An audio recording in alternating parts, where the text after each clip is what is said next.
Hey everybody, Big Anklevich here, back for another episode of Journey into Health, where me and Marshall Latham get together. We talk about our issues, and we talk about our struggles, and we talk about our victories, which there were few of this week. And we discuss some of the topics. Today we're talking about Robert Cyves. I think that's how you say his name. Cywes, which is pronounced Cyves, I think. This is Dr. Rob Silas, the Carb Addiction Doc. Talk about his videos on carb addiction. So check it out.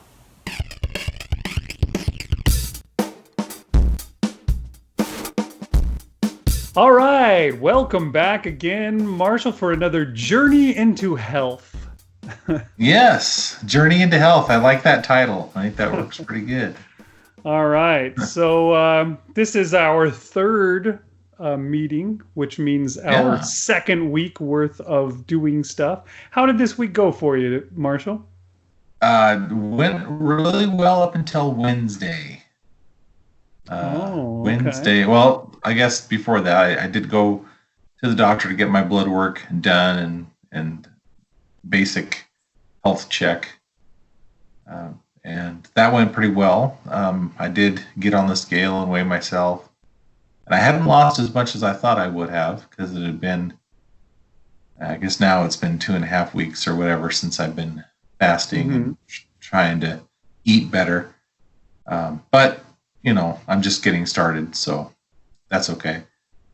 Then Wednesday, I had to go get gas.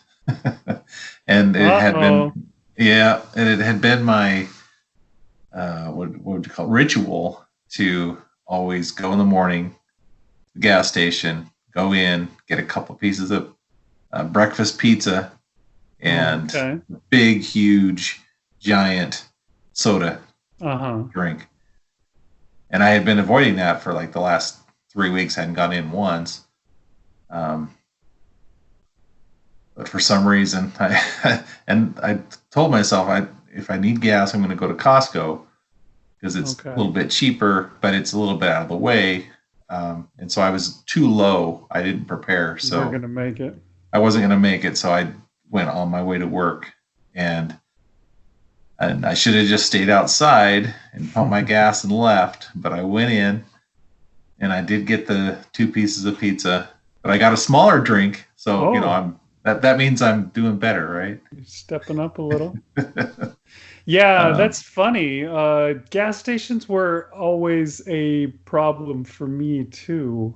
Because I would go in and get the soda at the gas station all the time, and sometimes a candy to go with it, or something like that. And once you've changed, you go to the gas station and you just feel like you need to go in, because that's what you do. That's your habit. It's really hard not to just stand there at the pump and just like, I feel like I should be doing something right now. What should I be doing? I can't just stand here. Right. Because it just doesn't feel right.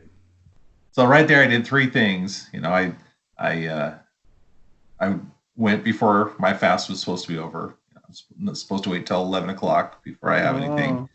I had pizza, which is full of carbs, and I had a bunch of sugar. Just, you know, whenever you have soda, it's just drinking sugar. So 3 things I did, and then that threw my schedule off, because then I wasn't fasting. So what does that mean? How do I recoup from that? And so I did pretty good. I didn't just like, okay, in for a penny, in for a pound. I always do. That's what I always do.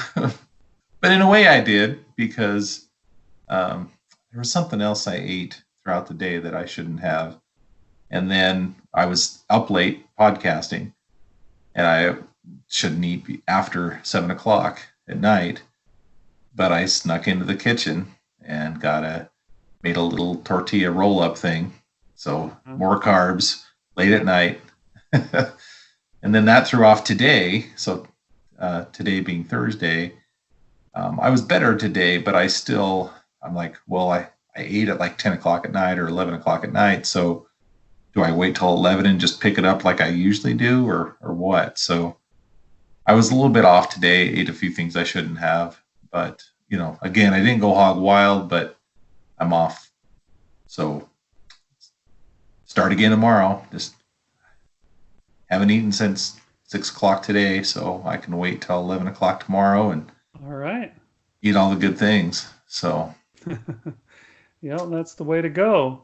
So how long is your window that you eat within these days? 8 hours. 8 hours?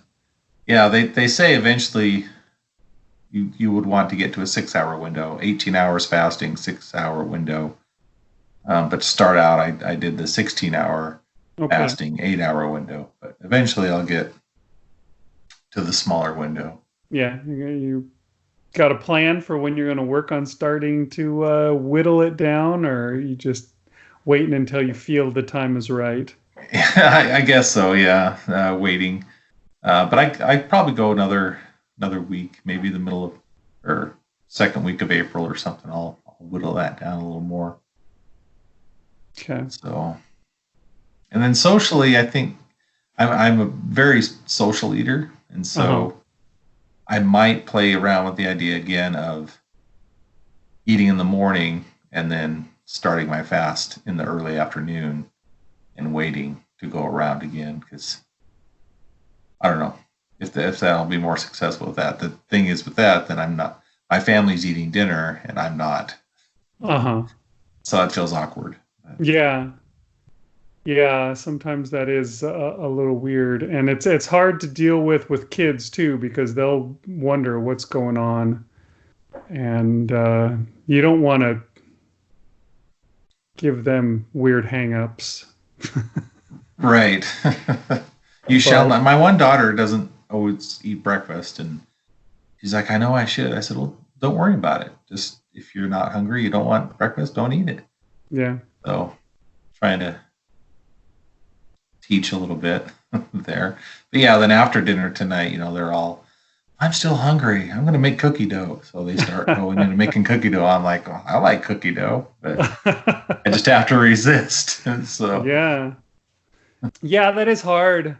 The social thing does, and when everybody else is doing that, it's such a temptation. And that was the biggest thing this last time when I had my last bender that I went on, was just the temptations were endlessly. It was like they were trying to trip me up. Everybody might as well have just been waving things in front of me. Hey, you want this, don't you? Don't you? It just got to be so frustrating until eventually I finally broke down and gave in. So it is very difficult. Yeah. But yeah, I can overcome. So yeah, well, I mean, I don't know. In times like these, true.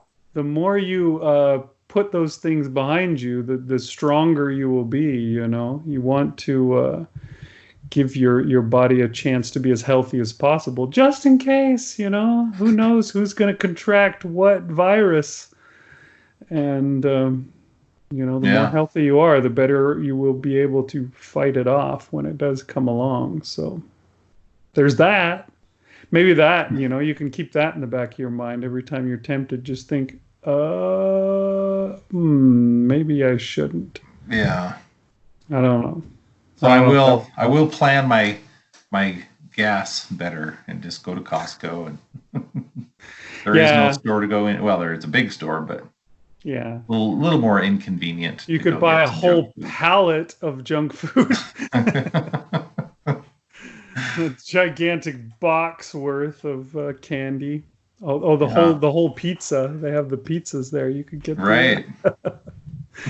But yeah, that is better when there isn't just a convenience store to go into. That's actually a pretty good plan. I ought to try and work on that, just so that I'm never tempted. Because the one thing that I did find, and you may try this too, I did this for a while until I got myself a Soda Stream for Christmas. But you can drink carbonated water. There are things like Topo Chico and some of those other just sparkling mineral water. Those, I don't know if you like that at all. I see. I used to hate that. I thought it was gross. When I was a kid, my mom got just a club soda and would drink it, and I tried it, and I was like, "Wah! Why would you drink that, Mom? There's no sugar in this." Yeah, and she's like, "Oh, well, we had a spring near my house when I was a child, and it makes me think of that or something like that." And I was just like, "Well, I'm never gonna drink that crap." But I've tried it one day just to see, and I found that it sort of scratched that itch that I had for soda, because I am a serious soda addict. Let me tell you, that is probably my worst thing is soda. And yeah, it helped a little. I could drink that and it felt like I was drinking soda. And you can go into the gas station and get that, but can you go into the gas station and only get that is the thing. And if you can't, then don't do it. But if you can, then give it a shot and see what you think. Drink it and see if you like it enough. And if it scratches that itch for you, because, the carbonation at least is there, even if it's just tastes like water. But, I mean, that's helped me a lot. I drink so much carbonated water now, especially with the Soda Stream, because I can just push the button and it goes psh, psh, psh, and then I have soda. So I do a lot of carbonated water. That's let's see, how much do I drink? I probably drink 2.5 liters of it every day. So there's that. Yeah. Well, typically I'm fine with water, but that's good. Every once in a while, I just grab it. Yeah. If you don't have that itch like I have, then water is great. Yeah. Okay, so your plan for this upcoming week: make sure you plan your gas. Yes, plan my gas and stick to everything I've been doing. Avoid carbs, and we're going to talk more about that. Yeah, stick with my fasting and try to get some fat in every day. Okay, yeah, you want to get lots of fat, because that will fill you up. You'll find it much easier to turn down those temptations that when your family says, "Hey, let's make cookie dough, yay!" and you're stuffed, you can be like, "Nah, I don't really feel like it." But if you're not stuffed, if you're like them and you're like, "Hey, I'm still hungry, I could eat cookie dough too," it's harder to turn it down. So yeah, definitely. If you gotta just get a tub of lard and just eat a spoonful or two of that, let me tell you, it's not as bad as it sounds. You ought to try it. I did have the cup of bacon grease from the frying pan, and I usually pour it out before it starts to coagulate. But so I showed it to my son. I'm like, "Hey, should I just take a sip of this?" And he was getting all grossed out, but I didn't do it. Maybe someday I will. Chickened out. You got to try it. Oh my god! But I thought I should save it though. It's so good.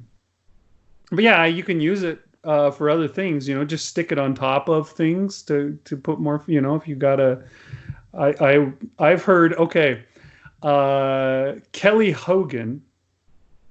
She has hamburgers all the time, right? And she calls them meat cookies. She eats just the hamburger patty. But then she sometimes has what she calls a frosted meat cookie, and that is when she takes the bacon grease or some other fat like that and spreads that on top of the hamburger patty. And that's another way that you could do it is just make yourself a frosted meat cookie. That's a way you can get some fat and use your bacon grease. Yeah. But yeah, I still sense that you have a reluctance towards that fat. You've got that in the back of your head telling you, no, fat is bad. Don't eat fat. That's what's going to make you sick. Yeah. A little bit. It's hard. It is hard to overcome, I have to admit. And I'm curious. You went and did your doctor's appointment. Did you get results back yet? You said you were going to do like the blood tests and all that stuff. Did you do that there, or did you just get like an order to go out and do it at a testing? I got the blood drawn then on Monday, but the doctor told me that she was going to be gone after Tuesday, so she wouldn't, even if they got the results back, she wouldn't be able to call me till next week. So okay, all right, okay, fine. Okay, well, don't you realize I have a YouTube thing that I gotta? Yeah, exactly. Come on, man. The people want to know. Yeah, I'm interested to hear what they come out as, what your results are, and what your doctor says to you, because I guarantee you she's not going to give you good advice. Yeah. Especially since you sent me that picture of the thing right. their wall at the doctor's office. What was it? It was a picture that I've got the text. I guess I can just put it up on the screen. But yeah, it was a strawberry, and talking about plant-based. Yeah, it said vegetarians live longer or something like that, and do this and do that, and it's just like, longer than what? Yeah, because they have a dietitian there, and a bariatric. Is that the word? Oh, a bariatric surgery thing? Well, not surgery, but just a consultant or whatever. They're probably talking about surgery and stuff like that. Okay. But, so she says if you want to talk to her anytime, you can. But I've avoided that so far. Yeah, I would. You don't need that. You just need to stop eating the carbs. Because when you do the bariatric surgery, they're going to put you on that diet anyway. That's something that they do even before you start. Before you get the surgery, you have to live basically a keto diet for a while. So, just do that in the first place. All right. All right. Well, we can do an episode all about some of that, because I was being pushed pretty hard on that previously. So. Oh yeah, the bariatric surgery thing. Yeah. Oh, okay. Well, we can talk about that some other time. That'll be interesting. Yeah, we can definitely do that too. I know some people who have done it, and I don't think it's worth it. I think that you just gotta do things the right way, and you'll get the same results. And I ought to get you on some of the Facebook groups that I'm on, so you can see. Oh my gosh, it's so cool! I love seeing people when they post their before and afters, and you just look at that and go like, wow, that could be me sometime soon. And it just inspires me and gets me excited. I don't know what it is, but yeah, it's cool to check out. So this week I had you watch a couple of videos by Dr. Robert Cywes. I think Cywes. I'm not even sure how you say his name. It's Cywes, but I think he says Cywes. This is Dr. Rob Cywes, the Carb Addiction Doc. Like the of Z, but he calls himself the Carb Addiction Doc. Which he's got an interesting. It's weird because he's in Florida, but he doesn't. He's not from Florida. Obviously, I'm not sure where he's. I think he's from South Africa. Okay. If I remember right, I could be wrong, but I think he comes from that neck of the woods. But I found his videos, the two that I sent you, to be really, really interesting and really good. I thought so too. Yeah. What stuff from these videos jumped out at you? I liked obviously he's the carb addiction, but I liked the comparison with alcoholism. That it's carboholism or whatever you want to call it.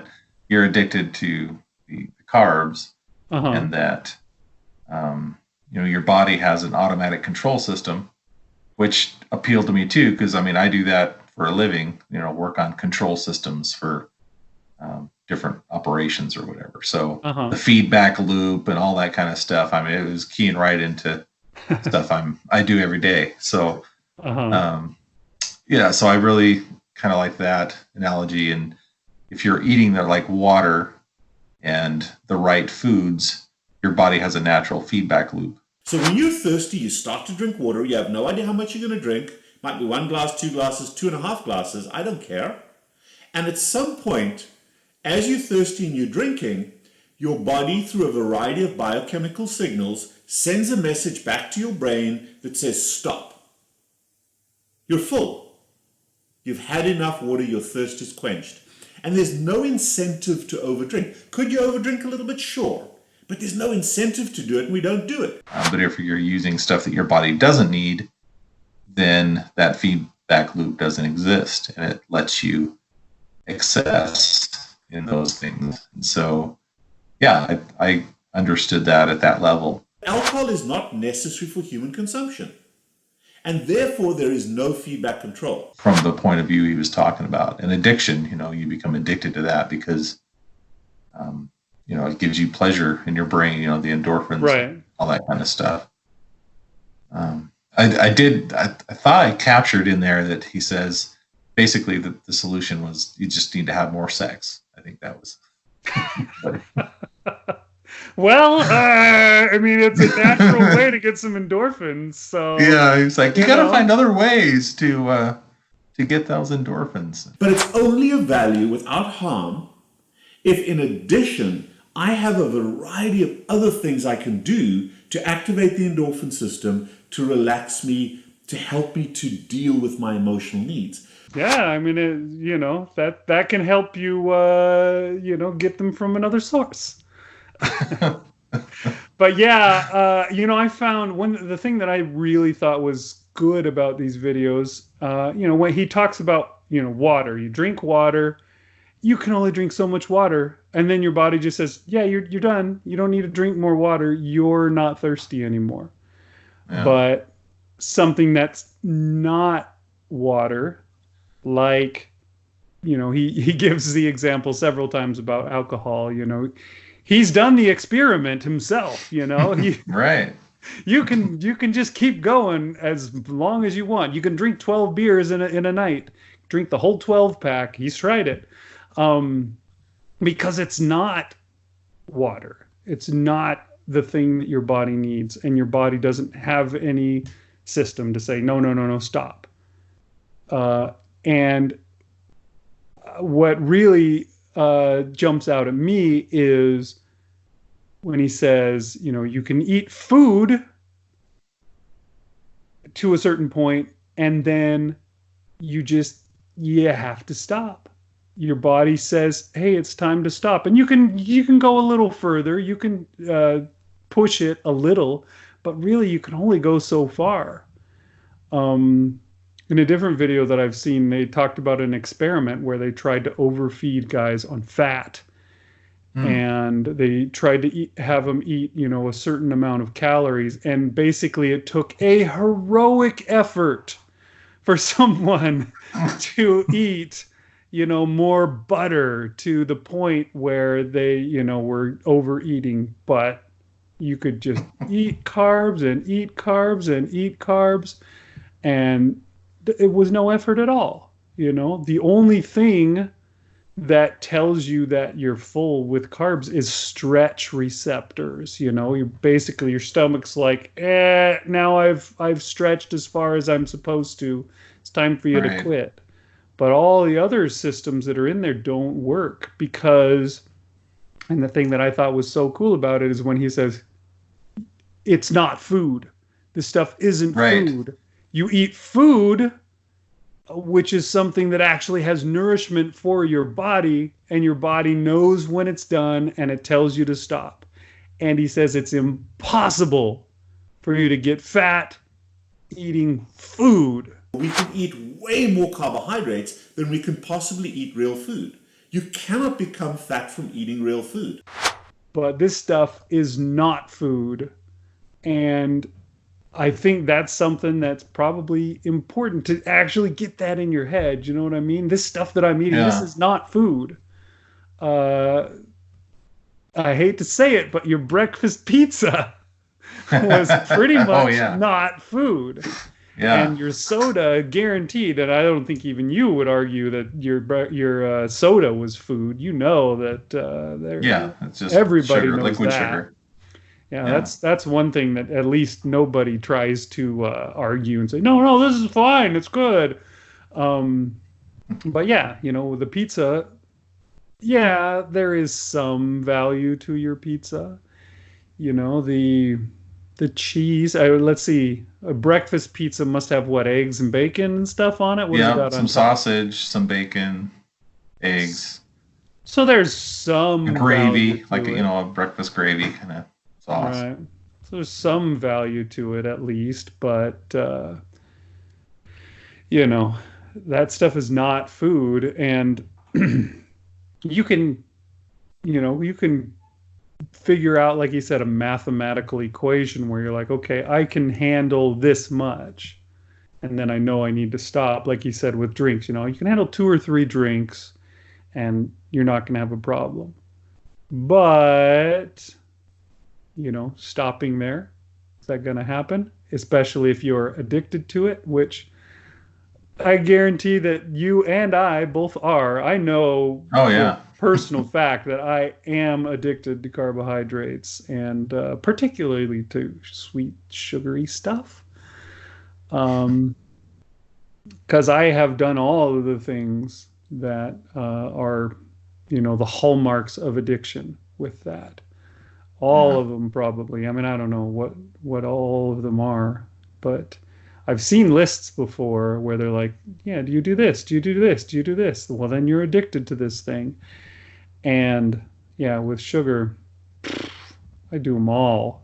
So yeah, I just have to avoid them. And that's one of the main reasons why I went carnivore in the end, is because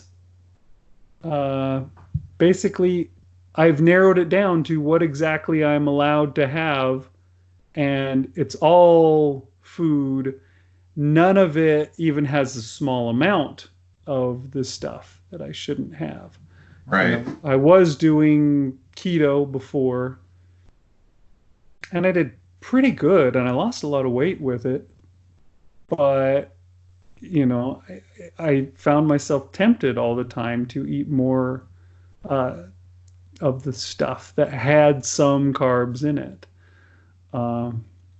Put you too close to the edge, huh? Right. I would binge on that stuff, and then eventually, I would be like, oh, well, I'll eat this too. And, there were certain things in keto that is allowed. For example, dark chocolate, which, at first that was like, I would be controlled with it. I'm like, okay, I'm just going to eat 2 squares off of this dark chocolate bar. And then pretty soon I was, okay, I'm just going to eat 2 dark chocolate bars.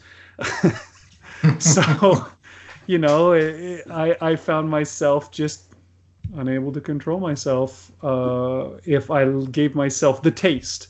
Once you get that taste, it's hard to stop. Asking an alcoholic, hey, only drink 1 drink a day. That's the way you should do it. Yeah. That'll work maybe for somebody who's not an alcoholic, but the person who is, that's the whole point. They can't control that. So that's just me pushing a little recommendation on you, Marshall. No, you may want to try just cutting them out completely. Just 0 carb that action. Maybe we'll talk more about it after you get your results back from the doctor. Yeah, there you go. I'll have more leverage that I could put over your head. All right. Well, is there anything else you wanted to mention from those videos? No, I thought he did a great job of talking about it, and just a different way of looking at it. It's not just like hey, this is what you should be doing. It's like, let me put it this way, and comparing it to things that we can understand. So yeah, I thought it was pretty good. Yeah. And it is interesting. He talked about the endorphin system and just finding something else that you also get endorphins from, but isn't part of your addiction, and doing those things. Right. And, it can be, going for a hike out in the woods, or what you mentioned before. Or whatever, anything that you can think of. Yeah, sorry if I put the YouTube channel over the line there. Nah, I'm sure we're fine. I've heard and seen way worse. So, but yeah, look for those things instead, and I think that would probably really, really help your ability to just turn your back on the temptations. Yeah. All right. Well, keep it up. Let's see. I'm gonna hold you to it. 18.6. No, yeah. 16.8. 16.8 right now. Okay, 16.8 this whole week. Middle of April, we'll probably switch over to 18.6. I'll hold you to 16.8 this whole week. Perfect. Okay. All right. You hold to it. Now. I will. I am going to be better. We didn't really talk about how bad I was this week. I was bad, to tell you the truth. I also had several late night snacks where I got home from work, because I get home from work late at night. I get home at midnight almost, 11 or 11:30. And when I got home, I got tempted and I ate some cheese. And then the next night, I did it the night before, and I immediately just kind of went right in there and did the same thing. And I did not do good. I didn't lose weight this week. I actually gained basically all the weight that I lost last week back on. So I have clamped back down since Tuesday, which Tuesday is my weigh-in day. And I have put the kibosh on that stuff, and I am. Yeah, it seems like you're at that point where it's just a little bit over the line is making a difference. Yeah, so I've got to really stick to it, and I wasn't keeping my fasting. I was supposed to be one meal a day, but I was eating. I'd get up, I'd have breakfast and lunch, and I would have a whole bunch of cheese, and then I started having cream cheese. This thing that I always make, the cream cheese. Basically, it's keto cheese. Oh, whip thing. Yeah, I call it cream cheese fluff. I think that's what I've heard it called before. And I did that 4 or 5 times. I didn't even do it the first time until like Friday, and then by Monday I'd done it 5 times, and that was just bad. So I am going to stick to it, and I'm going to lose all that weight that I gained last week and then some. I swear it will be done. So all right. Well, maybe we'll ping each other more throughout the week instead of just waiting. That's for probably Thursday. a good idea. So, All right. Well, we will see you next week, and we will report in. All right. Put the screws to you to make sure that you stuck to your fasting. Yeah, and we can talk about the blood work. Yeah, I'm excited. All right. Sounds good. See you next week. All right. Have a good week. All right, there you go. That was our show. Thanks for watching, and we'll see you again next time on Big Anklevich on Health.